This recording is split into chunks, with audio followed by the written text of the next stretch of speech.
1375 में से 1135 यानी 81% नौकरी जो है किसी दूसरे राज्य के लोगों को मिला।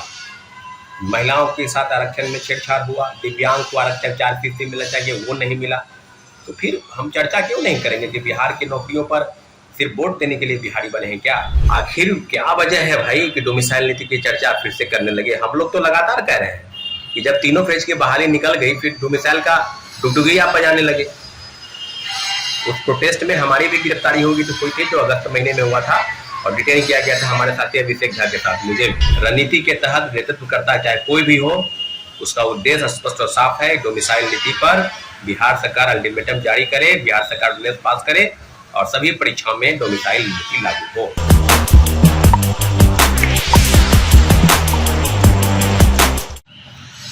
नमस्कार साथियों, जय हिंद।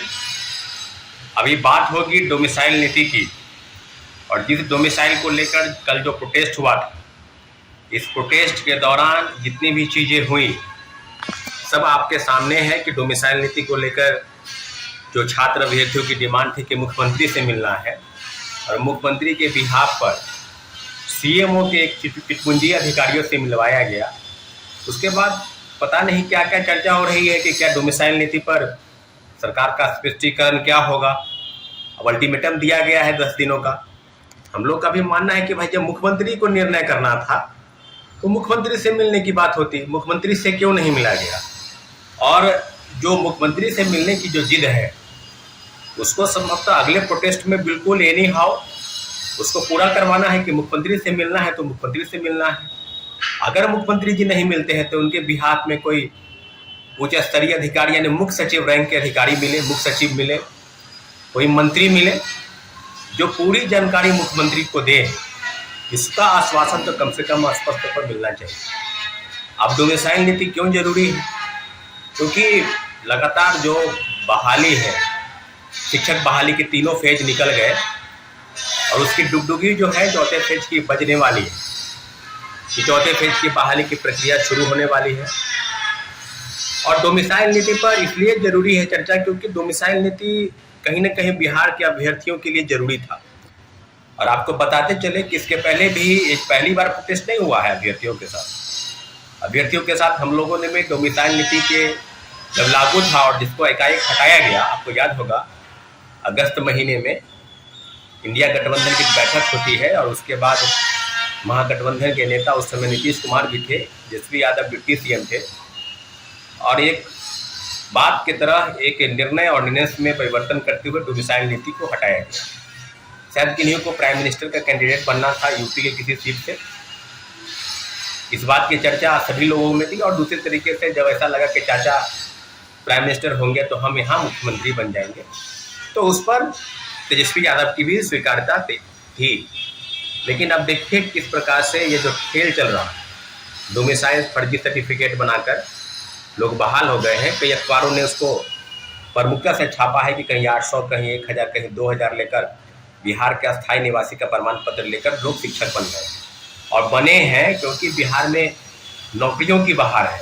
बिल्कुल सही बात है कि बिहार सरकार ने कई राज्यों से नहीं, केंद्र अगर सरकार से भी बात की जाए तो केंद्र सरकार से भी ज़्यादा नौकरी बिहार ने अकेले एकमात्र राज्य है जिसने दिया है और सबसे ज़्यादा बहाली हुई है वह शिक्षा विभाग में शिक्षकों की बहाली। लेकिन फिर बात होती है कि भाई आखिर बिहार के लोगों को नौकरी नहीं मिली, इसका तो खामियाजा बिहार के लोग उठाएंगे। तेजस्वी यादव आज फिर से गुमराह करने लगे अभ्यर्थियों को कि हमारी सरकार बनेगी तो तेजस्वी यादव जो है डोमिसाइल नीति की चर्चा। तो उस समय क्या हो गया तेजस्वी यादव को था जब आप डिप्टी सीएम थे? ये तो बात उसका समय भी होना चाहिए।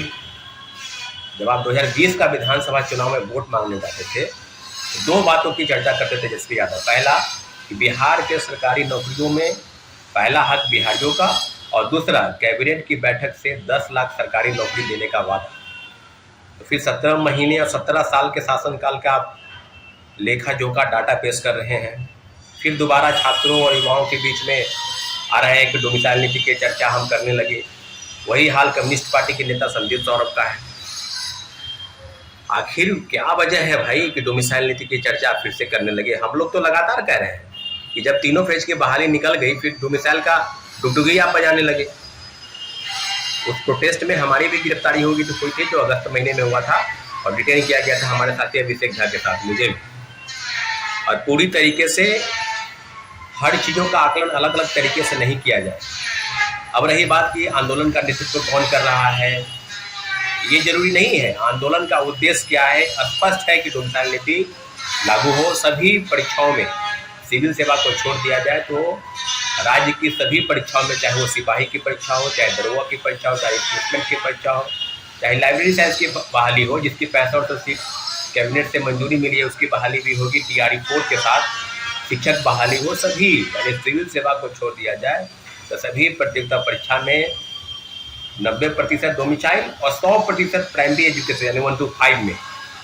और हिंदी भाषा कई राज्यों में चले जाइए तो वहाँ के क्षेत्रीय भाषा का जानकार होना वहाँ के परीक्षाओं में अनिवार्य है, कंपलसरी है, चाहे तेलंगाना हो, तमिलनाडु हो, चाहे वो आंध्र प्रदेश हो, यानी दक्षिण के राज्यों में या कई राज्यों में वहाँ के स्थानीय भाषा का जानकार होना नितांत आवश्यक है। लेकिन बिहार सरकार इस नीति में परिवर्तन किया और बिहार की युवा, क्योंकि TRE 1 में जो डाटा आया है कि 17,000 महिलाओं में से जो 35% आरक्षण मूल कोटि बिहार के महिलाओं को मिलनी चाहिए, वो आरक्षण 53% और कहीं 71% को पार कर गया।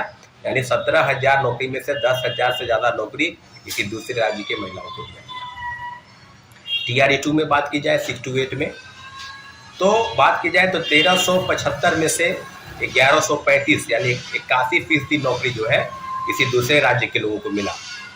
महिलाओं के साथ आरक्षण में छेड़छाड़ हुआ, दिव्यांग को आरक्षण 4% मिलना चाहिए, वो नहीं मिला। तो फिर हम चर्चा क्यों नहीं करेंगे कि बिहार की नौकरियों पर सिर्फ वोट देने के लिए बिहारी बने हैं क्या? कि जब आप वोट मांगने आए तो हम लोग खुलकर आपको वोट दें और डोमिसाइल और नौकरी के नाम पर फर्जी बहाली करके दूसरे राज्य के लोगों को आपने यहाँ मौका दिया। 14 राज्य के लोग बिहार में नौकरी पा लिए और हम लोग जो है सिर्फ प्रोटेस्ट करने के लिए बने हैं, सड़क पर आंदोलन के लिए बने हैं, लाठी खाने के लिए बने हैं, भेड़ बकरी की तरह लाठी चार्ज होता है। तो फिर जो अल्टीमेटम दिया गया है उस अल्टीमेटम को ध्यान में रखा जाए। सभी अभ्यर्थियों को आह्वान के कर रहे हैं कि अगली बार जब भी प्रोटेस्ट होगा उसका नेतृत्व कोई भी करे। प्रोटेस्ट आज पहली बार नहीं हुआ, BPSC के कई प्रोटेस्ट में कोई आता है कोई नहीं आता है, सवाल उसका नहीं है, सवाल है कि उसका उद्देश्य क्या है। कोई विरोधाभास कोई छात्र नेताओं के बीच नहीं होनी चाहिए। उस अल्टीमेटम को ध्यान में रखा जाए। सभी अभ्यर्थियों को आह्वान के कर रहे हैं कि अगली बार जब भी प्रोटेस्ट होगा उसका नेतृत्व कोई भी करे। प्रोटेस्ट आज पहली बार नहीं हुआ, BPSC के कई प्रोटेस्ट में कोई आता है कोई नहीं आता है, सवाल उसका नहीं है, सवाल है कि उसका उद्देश्य क्या है। कोई विरोधाभास कोई छात्र नेताओं के बीच नहीं होनी चाहिए।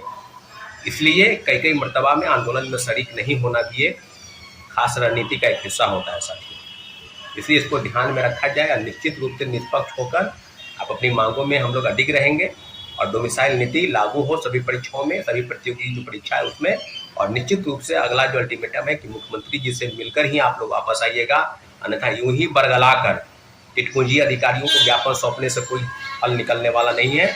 आपका समय, आपका पैसा और आपका जो आपका जो ताकत है उसको कहीं न कहीं जाया मत होने दीजिए। निश्चित रूप से मुख्यमंत्री से अगली बार जो मुलाकात होगी मुख्यमंत्री से या मुख्यमंत्री के बिहाफ में मुख्य सचिव से जरूर मुलाकात का प्रयास हम लोग का रहेगा और आपका रहेगा। इसीलिए धन्यवाद।